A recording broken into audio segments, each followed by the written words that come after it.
இந்த கிளாஸில் பார்த்தீங்கன்னா நம்ம பஃப் கை ஸ்லீவ் வந்து பார்க்க போகிறோம். இப்போ வரிசையாக வந்து பஃப் ஸ்லீவாக போட்டுட்ருக்கேன். இதில் வந்து பார்த்தீங்கன்னா அந்த பஃப்பு வந்து இந்த ஷோல்டருக்கிட்ட ஸ்லீவோட ஹைட்டில் மட்டும் குட்டியாக வந்து தூக்கிட்டு இருக்கும். ஸோ அந்த பஃப் தான் இன்றைக்கி வந்து உங்களுக்கு கட் பண்ணி காட்ட போகிறேன்.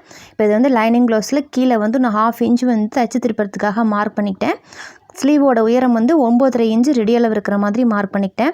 உங்களுக்கு எவ்வளவோ, நீங்கள் சின்ன கை பெரிய கை எவ்வளோவா இருந்தாலும் உங்களுக்கு என்னவோ அதை மார்க் பண்ணிக்கோங்க. ஆம்ஹோலோட குழிவுக்காக 2.5 இன்ச்சு மார்க் பண்ணிக்கிறேன். மேலே ஒரு 1/2 இன்ச்சு வந்து நம்ம நார்மல் ஸ்லீவ் வந்து எப்படி மார்க் பண்ணுவோமோ அதே மெத்தடில் ஃபஸ்ட்டு மார்க் பண்ணிக்கணும். இப்போ மேலே வந்து 1/2 இன்ச்சு தையலுக்கு ஆம்ஹோலோட சுற்றளவு, கீழ்கையோட சுற்றளவு எல்லாமே எவ்வளோ நம்ம வந்து நார்மல் ஒரு ஸ்லீவுக்கு எப்படி மெஷர்மெண்ட் எடுப்போமோ அதே மாதிரி நம்ம வந்து மெஷர்மெண்ட் எடுத்துகிட்டு அதை வந்து மார்க் பண்ணிக்கணும்.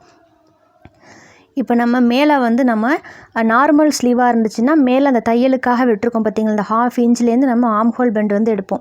இது வந்து நார்மல் ஸ்லீவோடது. இதே மாதிரி வரைஞ்சிக்கோங்க. வரைஞ்சிட்டு அடுத்து என்ன பண்ணணும் அப்படின்னா, பஃப் ஸ்லீவுக்கு வேணும்னா மேலே வந்து ஒரு 1/2 இன்ச்சு நம்ம தையலுக்காக விட்டுருப்போம். அந்த 1/2 இன்ச்சை வந்து எடுத்துக்கக்கூடாது. நம்ம ரெடி அளவு இருக்குது பார்த்திங்களா, 9.5 இன்ச்சு, அந்த ரெடி அளவை தான் நம்ம இந்த பஃப் ஸ்லீவுக்காக மெஷர்மெண்ட்டுக்கு எடுத்துக்கணும். மேலே தையலுக்காக விட்டுருந்ததை அந்த 1/2 இன்ச் ஃபஸ்ட்டு மார்க் பண்ணதை எடுக்க வேண்டாம். அதை வந்து நம்ம எரேஸ் பண்ணிட்டு உங்களுக்கு புரிகிற மாதிரி காட்டுறேன் பாருங்கள். உங்களுக்கு டிஃப்ரெண்ட் தெரியணுங்கிறதுக்காக தான் ரெண்டையுமே மென்ஷன் பண்ணியிருக்கேன். நார்மல் ஸ்லீவ் பேட்டர்ன் அதே மாதிரி வச்சுட்டு ரெடி அளவு அப்படியே மார்க் பண்ணிக்கணும். சரிங்களா? ரெடி அளவு மார்க் பண்ணிவிட்டு அந்த ரெடி அளவுலேருந்து மேலே உங்களுக்கு பஃப்பு வந்து தூக்குன மாதிரி வேணுமா, அதாவது நல்லா ஹைட்டாக தூக்குன மாதிரி இருக்கும், அது மாதிரி வேணுமா, இல்லை கம்மியாக ஹைட்டு வேணுமா, இந்த உயரம் நம்ம வைக்கிறது வந்து ஹைட்டுக்காக தான் வைக்கிறோம். சரிங்களா? அதாவது பஃப்னு வைக்கிறதுக்காக, நிறைய ப்ளீட் வைக்கிறதுக்காக இல்லை, நமக்கு உயரத்துக்காக, பஃப்போட உயரத்துக்காக. உங்களுக்கு 2 இன்ச்சுலேருந்து ஸ்டார்டிங். பஃப்பு லைட்டாக போட்டால் போதுன்னா 1 இன்ச்சுலேருந்து நீங்கள் 4 இன்ச் வரைக்கும் வச்சுக்கலாம், உங்களோட விருப்பம். இப்போ மேலே நம்ம மார்க் பண்ணியிருக்கோம் பாருங்கள், அதுலேருந்து அந்த ஸ்லீவோட ஆம்ஹோல் ரவுண்ட் இருக்குது பார்த்தீங்களா, அதில் சென்டர் மார்க் பண்ணி அந்த பஃப்புக்காக அப்படியே வந்து அதை நான் மார்க் பண்ணியிருக்கேன் பாருங்கள். பஃப்புக்கு மேலே தான் ஒரு 3 இன்ச்சு மார்க் பண்ணிவிட்டு அதுக்கு மேலே தையலுக்காக பஃப்பில் தான் வந்து விடணும். சரிங்களா? இப்போ முன்குழிவு எடுக்கணும் அப்படின்னா நம்ம அந்த பஃப்புக்காக மார்க் பண்ணியிருக்கிறதுலேருந்து அந்த ஆம்ஹோல் ரவுண்டோட சென்டர் ஒன்று மார்க் பண்ணியிருக்கோம் பார்த்திங்களா, அந்த இடத்துல வந்து நமக்கு முன்குழிவு வந்து வர மாதிரி மெஷர்மெண்ட் வந்து மார்க் பண்ணிக்கணும். இப்போ பஃப் ஸ்லீவ் அப்படின்னா இந்த மெத்தடில் தான் கட் பண்ணணும். உங்களுக்கு பஃப் ஹைட்டை பொறுத்து நீங்கள் 3 இன்ச்சு 2 இன்ச்சுக்கு தகுந்த மாதிரி வச்சுக்கணும். இப்போ வந்து ஸ்லீவ் வந்து நம்ம லைனிங் ப்ளவுஸில் வந்து பஃப் வந்து ஸ்டிச் பண்ணி காட்டுறேன். நல்ல துணியோட நல்ல பக்கத்துக்கு மேலே லைனிங் கிளாத்தை வந்து வச்சுட்டு கீழே வந்து நம்ம ஸ்லீவ் தச்சு திருப்புவோம் பார்த்திங்களா, அதே மெத்தடில் அப்படியே கீழே வந்து நம்ம எவ்வளோ சீம் அலவன்ஸ் விட்டுருக்கோமோ தையலுக்காக அந்த அளவுக்கு அப்படியே வந்து தைச்சிக்கிறேன். நார்மலாக நம்ம தையல் வந்து லைனிங் ப்ளவுஸில் எப்படி தச்சு திருப்புவோமோ அதே மெத்தடில் தான் பண்ணுறேன். ஒரு தையல் போட்டுட்டு லைனிங் கிளாத்தை வந்து கையை வச்சு நல்லா நீவிட்டோன்னா அதுக்கு நல்லா கரெக்டாக நின்றுக்கும். இப்போ அதுக்கு மேலே திருப்பி வச்சுட்டு நல்ல துணி இருக்குது பார்த்திங்களா, அதுக்கு மேலேயே ஒரு ஓரத்தையல் வந்து நான் போட்டுக்கிறேன். இப்போ இந்த ஸ்லீவ்லேயே உங்களுக்கு பைப்பிங் கொடுக்கணும், த்ரெட் பைப்பிங் கொடுக்கணும், அந்த மாதிரி எதுவாக இருந்தாலும் நீங்கள் அதிலே செஞ்சுக்கலாம். அதுக்காக தான் உங்களுக்கு ஒவ்வொரு வீடியோவும் தனித்தனியாக போடுறேன். உங்களுக்கு எந்த ஆப்ஷன் உங்களுக்கு ஓகேவோ அதை போட்டுக்கோங்க. நான் வரிசையாக வந்து பஃப் ஸ்லீவாக போட்டுட்ருக்கேன். ஏன்னா இப்போ நீங்கள் ப்ளவுஸ் வந்து ஒரு ப்ளவுஸ் வந்து ஆல்ரெடி எல்லோரும் ஸ்டிச் பண்ண ஆரம்பிச்சிட்டிங்க. அடுத்தடுத்த ப்ளவுஸ் நீங்கள் ஸ்டிச் பண்ணும்போது பஃப் ஸ்லீவ் வச்சு எனக்கு தச்சு காட்டலாம். அதுக்காக தான் வரிசையாக பஃப் ஸ்லீவாக போடுறேன். போட் நெக்கு, பிரின்சஸ் கட்டு எதுவாக இருந்தாலும் பஃப் ஸ்லீவு இந்த மாதிரி ஏதாவது உங்களுக்கு வேணுங்கும்போது நீங்கள் அதில் வந்து சூஸ் பண்ணி வச்சுக்கலாம். அதுக்காக தான் எனக்கு தெரிஞ்ச அளவுக்கு உங்களுக்கு பஃப் ஸ்லீவ் வந்து உங்களுக்கு மார்க் பண்ணி காட்டுறேன். இப்போ நம்ம ஸ்லீவோட நம்ம ஒரு ரெடி அளவு 9.5 இன்ச்சு மார்க் பண்ணியிருந்தோம் பார்த்திங்களா, அந்த 9.5 இன்ச்சுக்கிட்ட தான் நம்ம ஒரு பெண்டு எடுத்திருந்தோம், பஃப் ஸ்லீவோட பெண்டு. அந்த இடத்துல வந்து நான் ஒரு குட்டியாக அர்க்காத் பண்ணிக்கிறேன். ஏன்னா அந்த இடத்துலேருந்து தான் நம்ம ப்ளீட் வந்து வைக்க போகிறோம்.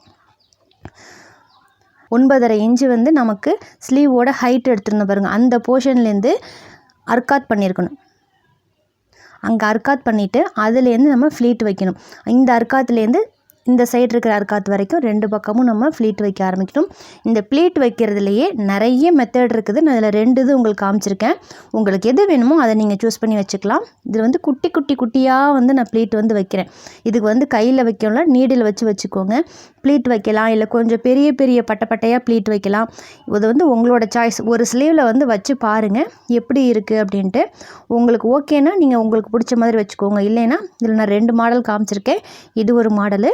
அந்த பக்கம் பண்ண அர்க்காத்துலேருந்து இந்த லெஃப்ட் சைடில் இருக்கிற அர்க்காத் வரைக்கும் அப்படியே வந்து நான் குட்டி குட்டியாக வந்து மடித்து ஒரே ஈவனாக தான் மடித்து வைக்கிறேன். ஏன்னா ஃப்ளீட் வைக்கும்போது எல்லாமே வந்து ஒரே ஈவனாக இருந்தால் தான் அது பார்க்குறதுக்கும் நல்லாயிருக்கும்.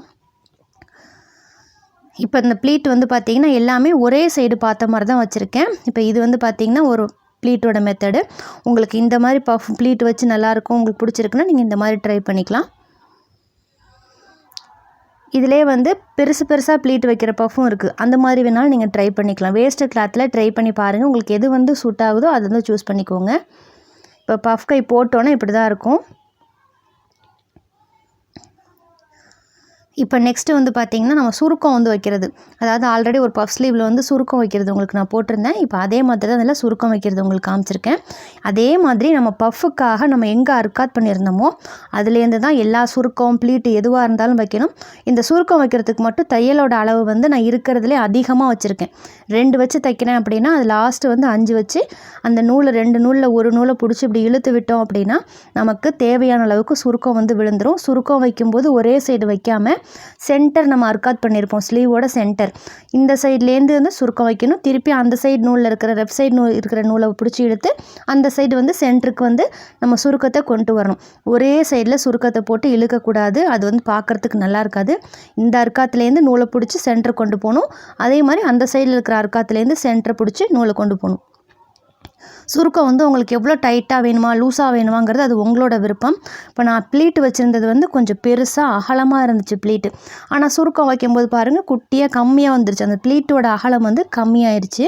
இந்த மாதிரி ஒவ்வொரு ப்ளீட்டு மடிப்பு வச்சு தைக்கிறது சுருக்கம் வைக்கிறது உங்களோட சாய்ஸ் தான். நான் வந்து 2 மாடல் காமிச்சிருக்கேன், உங்களுக்கு எது வேணுமோ நீங்கள் அதை வந்து நீங்கள் வந்து தைச்சிக்கலாம்.